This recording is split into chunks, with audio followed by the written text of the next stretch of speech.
The Wilson family's annual reunion was exactly as suffocating as I remembered. Crystal chandeliers sparkled overhead in my aunt's oversized mansion, reflecting off designer dresses and expensive watches. The air was thick with the peculiar mix of expensive perfume and superiority that seemed to follow my relatives everywhere they went. I stood in the corner, watching my cousins compete for attention with stories of their latest achievements. My simple black dress, carefully chosen to help me blend into the background, felt like armor against their judgment. "Olivia," my Aunt Patricia's voice cut through the chatter. "I almost didn't see you there. Still working as a secretary, dear." I took a small sip of champagne, hiding my smile behind the glass. "Administrative assistant, actually." "Oh," she raised a perfectly manicured eyebrow. "Still at that little consulting firm? What was it called again?" "Summit Solutions," I replied quietly. My cousin Ethan, fresh from making partner at his father's law firm, couldn't resist joining in. "Come on, Liv. I could get you a real job. Something with actual career potential." I thought about the stack of contracts waiting for my signature back at my office. My real office, not the carefully maintained cover I showed the world. "I'm happy where I am, thanks." "Happy?" Aunt Patricia's laugh could have cut glass. "Darling, you're wasting your potential. Your cousins are all executives, partners, real business people, and you're still pushing paper for someone else. If only they knew that someone else was me." The story of how I built my empire in secret started 10 years ago, in this very house. I was fresh out of business school, armed with an MBA and a revolutionary idea for restructuring failing companies. I'd spent months perfecting my pitch, convinced that my family's vast business connections would help launch my career. Instead, they laughed. "Consulting?" Uncle Robert had scoffed. "Leave that to the big firms, girl. Join the family business. Start in the mailroom. Work your way up like everyone else." Everyone else meant my male cousins, of course. The Wilson family's idea of success was strictly defined and strictly controlled. They'd built their fortune through a network of companies, each headed by a carefully chosen male heir. Women were expected to marry well or take subordinate positions, nothing more. That night, I made 2 decisions that would change everything. First, I would build my own company without their help or knowledge. Second, I would make them regret every dismissive word. Summit Solutions began in a tiny office above a Chinese restaurant. My savings covered the rent, barely. But I had something more valuable than money. I understood how companies worked, how they failed, and most importantly, how to fix them. My first client was a small manufacturing firm on the verge of bankruptcy.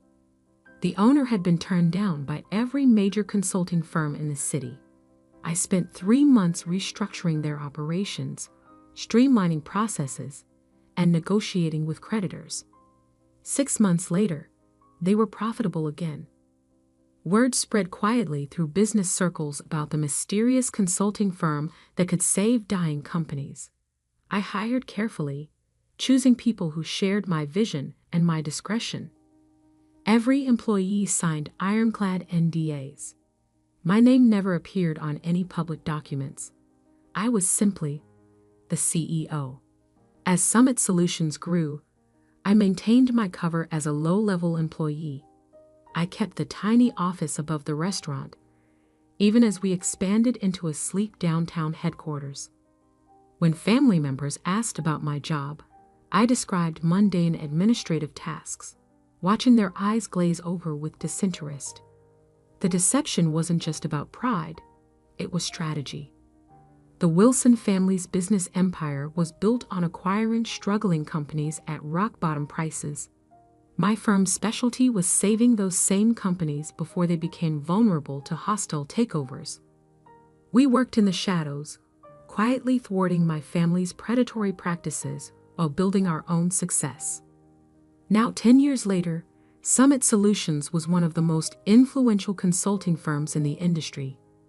We had offices in 12 cities, a client list that included Fortune 500 companies, and a reputation for turning failing businesses into success stories.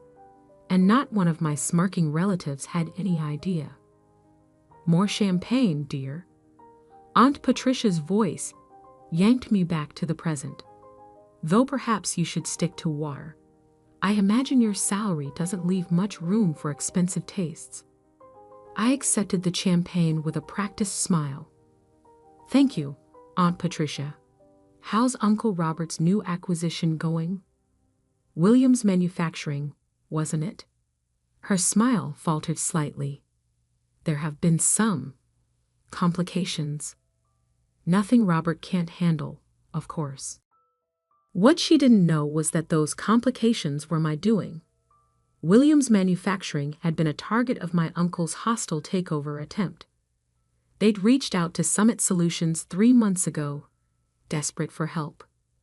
Now they were implementing our restructuring plan, their stock price was rising, and Uncle Robert's attempt to seize control was falling apart.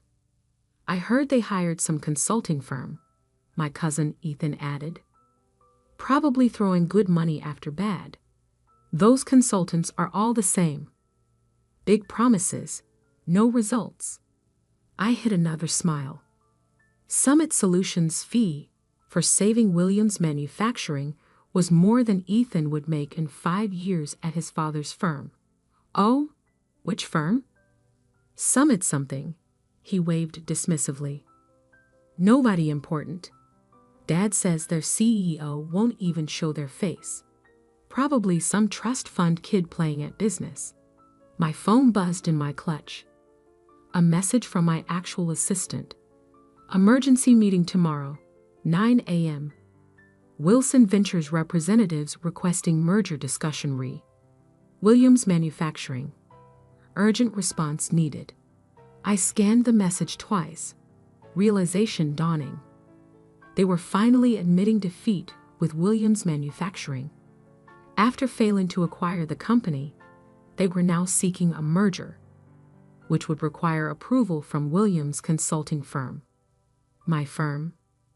Tomorrow morning, my family would walk into a meeting expecting to strong-arm their way into a merger. Instead, they would find themselves facing the secretary they dismissed for the past decade. Except I wouldn't be bringing coffee. I would be sitting at the head of the table. "Everything all right, dear?" Aunt Patricia asked, noticing my expression. I finished my champagne and gave her my brightest smile. "Perfect, actually. I should head home. Early meeting tomorrow." "Oh? Taking notes for someone important?" "Something like that," I replied, already planning what I would wear. Something exactly like that. The next morning, I stood in my private elevator, ascending to Summit Solutions' executive floor. Gone was the simple black dress from last night's reunion. Today, I wore a tailored channel suit in deep navy, a power color for a power move. My assistant, Maya, waited at the elevator doors with a tablet and knowing smile. The Wilson Ventures team arrived early, she reported as we walked. "Your uncle seems particularly anxious to meet Summit's CEO." "I'm sure he is." I checked my reflection in a glass wall. "Perfect. Are they in the main conference room?" "Yes, along with Mr. Harrison from Williams Manufacturing." Maya's eyes sparkled with anticipation. "Your cousin Ethan is there too. Apparently, he insisted on handling the legal aspects personally." I smiled, remembering Ethan's condescending offer of a real job just yesterday. "Who else from the family?" "Your Aunt Patricia came as moral support, though she's not officially part of the meeting. And your cousin James, he's representing Wilson Ventures' finance department." A perfect audience. I checked my watch. 8:57 a.m. Had they been served coffee? Your aunt complained that there was no one to serve it. Maya's grin widened. I told them the administrative assistant would be in shortly. I almost laughed. For 10 years, I'd played the role of invisible support staff whenever family members visited the office. They never looked closely at the quiet woman who brought their coffee or took their coats. It had been the perfect cover. "Give me 2 minutes," I said, "then bring in the contracts." I could hear voices through the conference room's heavy doors. My uncle's authoritative tone, Aunt Patricia's sharp laugh, Ethan's smug commentary. Taking a deep breath, I pushed the doors open. The conversation stopped abruptly. My uncle sat at one end of the long table, apparently having assumed the power position. Ethan and James flanked him, both in expensive suits that screamed family money. Aunt Patricia perched nearby, examining her manicure with practiced disinterest. Mr. Harrison from Williams Manufacturing sat alone on the other side, looking uncomfortable. Finally, Aunt Patricia sighed. "We've been waiting for coffee for..." She stopped, really looking at me for the first time. "Olivia? What are you wearing? And why aren't you carrying coffee?" I walked calmly to the head of the table, the seat directly opposite Uncle Robert. "I don't serve coffee anymore, Aunt Patricia. In fact, I never really did." "What is this?" Uncle Robert demanded. "Where is Summit's CEO? We were promised a meeting with the actual decision maker." "You have been." I sat down, enjoying the confusion on their faces. "I am the CEO of Summit Solutions. I have been since I founded the company 10 years ago." The silence that followed was deafening. Ethan's mouth opened and closed like a fish out of water. James dropped his pen. Aunt Patricia's perfectly maintained composure cracked. Uncle Robert recovered first, his face reddening. "This is absurd. You're a secretary." "No," I said calmly. "That was a cover. A very effective one, apparently, since none of you ever looked past it. You were so convinced I couldn't be successful that you never noticed I already was." Maya chose that moment to enter with a stack of contracts. She distributed them efficiently, then took her place standing behind my chair.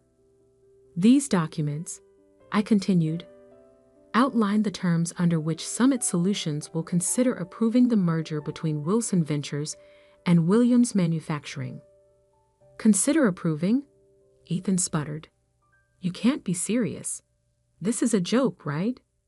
Some kind of elaborate prank?" I pulled out my phone and projected Summit's latest financial statements onto the wall screen. Summit Solutions currently manages over $12 billion in client assets. We have a 94% success rate in corporate restructuring, and our approval is required for any major changes to Williams Manufacturing's business structure. I smiled at my stunned relatives. "Does that look like a joke to you?" "This is impossible," Aunt Patricia whispered. "You're nothing. You've always been nothing." "That's exactly what you were meant to think." I turned to Mr. Harrison. "Would you like to explain to my family why you chose Summit Solutions over Wilson Ventures' original offer?" Mr. Harrison straightened in his chair. "Summit's reputation is unparalleled. When Wilson Ventures attempted their hostile takeover, Summit's restructuring plan saved our company. We've increased profits by 47% since implementing their strategies." "Restructuring plan?" James looked like he might faint. "The plan that destroyed our acquisition attempt. That was you, among others."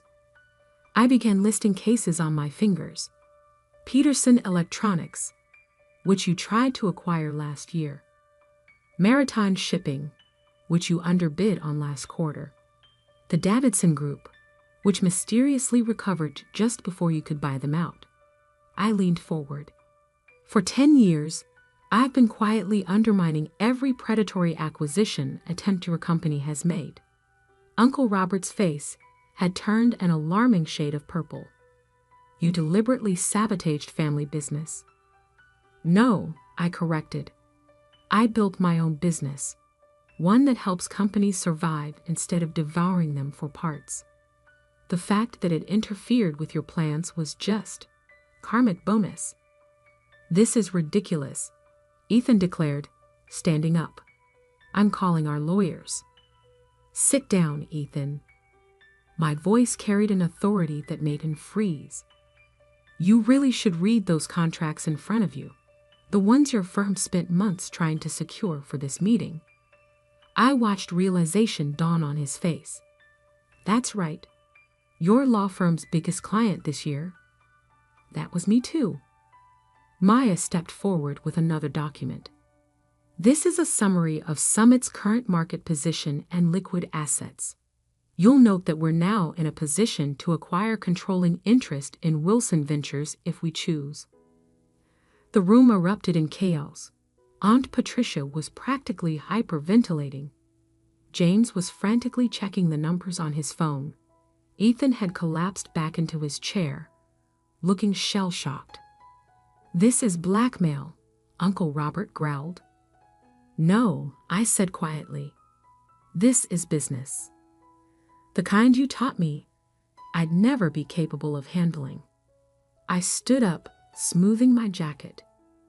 You have until 5 p.m. today to review the merger terms. They're very generous, considering our position. If you decline, Summit Solutions will begin purchasing Wilson Ventures stock on the open market tomorrow morning. I headed for the door, then paused. Oh, and Aunt Patricia, that champagne you so graciously offered me last night. I own the vineyard that produces it. Bought it last year. The coffee you were so desperate for this morning. That chain too. I smiled sweetly. Turns out my salary does leave room for expensive tastes after all. The door closed behind me on their stunned faces. In my private office, I finally allowed myself a moment to process what had just happened. 10 years of careful deception, of playing the invisible underachiever, had led to this moment. Maya appeared with a real cup of coffee, my favorite blend from my own coffee chain. Was it worth the wait? I thought about all the times I'd served coffee in this very office, watching my family dismiss me, underestimate me, write me off as nothing more than a secretary. Every single second. My phone buzzed. Messages already pouring in from family members who must have heard about the meeting. I silenced it without looking. They'd have plenty of time to process their new reality. Right now, I had an empire to run. And for the first time in 10 years, I could finally do it without hiding who I really was. The next 48 hours were exactly what you'd expect when a family built on power and appearances suddenly discovers they're not at the top of the food chain anymore. The messages started pouring in almost immediately after the meeting. Aunt Patricia, darling, let's discuss this over lunch. You always were my favorite niece. Ethan, come on, Liv. We were just joking around. Family should stick together. James, you can't do this to us. We're blood. I ignored them all, focusing instead on the rapid-fire emails from Wilson Ventures board members. They weren't stupid. They could see which way the wind was blowing. By noon, they had scheduled an emergency board meeting. By 3, they had voted to accept Summit's merger terms. Uncle Robert, predictably, didn't go quietly. You've betrayed this family. His voice echoed through my office as he barged in unannounced. Maya moved to intervene, but I waved her off. Let him have his moment. Actually, I said, not looking up from my computer, I'd say I learned from this family. Isn't this exactly what you taught us? Seize power, eliminate competition, never show weakness. We gave you everything. That made me laugh. You gave me nothing, less than nothing. You taught me that I would never be good enough, that my only value was in supporting the men in the family. So I built something better. By deceiving everyone for a decade, I finally looked up at him. By letting you deceive yourselves, you saw exactly what you expected to see. A quiet, unambitious woman who knew her place. That was your mistake, not mine. The fight seemed to drain out of him suddenly. He sank into one of my visitor chairs, looking older than I'd ever seen him. Why reveal yourself now? You could have continued operating in secret. Because it was time. I closed my laptop.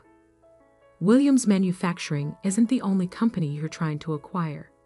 There's Thompson Electronics, Maritime Solutions, at least 3 others. Companies with good people, solid products, that just need help restructuring. I'm tired of watching you destroy them. It's business, he protested weakly. No, it's greed, and it stops now. I handed him a folder. These are the final merger terms. Summit Solutions will acquire a controlling interest in Wilson Ventures. We'll restructure the company to focus on building businesses up, not tearing them down. You can stay on as a consultant if you accept the new direction. If not, your golden parachute is outlined on page 3. He opened the folder with trembling hands. You thought of everything. I learned from the best. I smiled without warmth, though not in the way you intended. After he left, Maya brought in a stack of newspapers. Summit's revelation was already making headlines. Secret CEO revealed how one woman built a billion-dollar empire in secret. Wilson family shocked. The hidden success story they never saw coming. My phone buzzed again, this time with a message that actually mattered. My mother, who had divorced Uncle Robert's brother years ago and distanced herself from the Wilson family's toxicity, had sent a single line. I always knew you would show them. The next few weeks were a whirlwind of changes. Wilson Ventures board enthusiastically embraced Summit's new direction. Their stock price jumped 40% on the announcement of the merger. Companies that had feared the Wilson name now sought partnerships. The press couldn't get enough of the story. Aunt Patricia tried to spin it as a heartwarming family success story. We always knew Olivia had potential, she told one reporter. This just proves that the Wilson spirit of entrepreneurship runs in the blood. I responded by releasing archived video of last year's family reunion, where she had spent 20 minutes explaining to everyone why I would never amount to anything. The footage went viral. She stopped giving interviews after that. Ethan attempted damage control in his own way, claiming he had been in on it all along. Unfortunately for him, too many people had witnessed his shocked face in that conference room. His law firm's other clients began questioning his judgment. Within a month, he was quietly asked to take a leave of absence.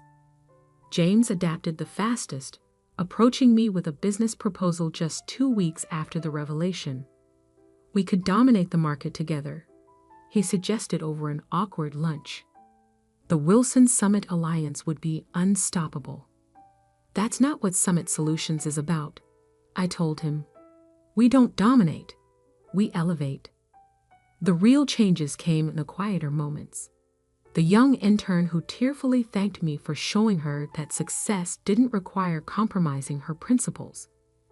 The female executives who started reaching out, sharing their own stories of being underestimated.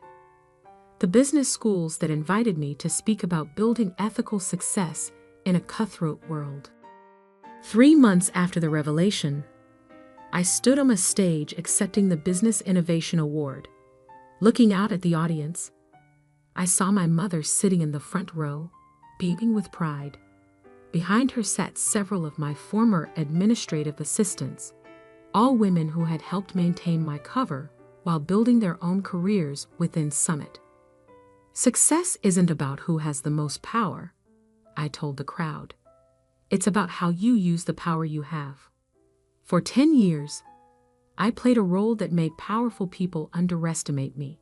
I could have revealed myself sooner, but I chose to wait until Summit Solutions was strong enough to create real change. The applause was thunderous, but the real satisfaction came later that evening. I was working late in my office when Maya brought in an interesting piece of news. Uncle Robert had just announced his retirement. His resignation letter included an unexpected paragraph. My niece taught me that true business success isn't measured in acquisitions or assets, but in the positive impact we create. I regret that it took losing control of my company to learn this lesson. I leaned back in my chair, thinking about the long game I had played. 10 years of careful planning, of swallowing pride and playing small, had led to this moment. Summit Solutions wasn't just successful, it was changing how business was done. The next family reunion would certainly be interesting. I planned to host it myself, in Summit's main conference room. The same room where I had served coffee countless times, watching and waiting for the perfect moment to show them who I really was. Maya knocked on my door. "Your 4 p.m. is here. The CEO of Thomson Electronics, the company your uncle was trying to acquire." I smiled. "Show them in. And Maya?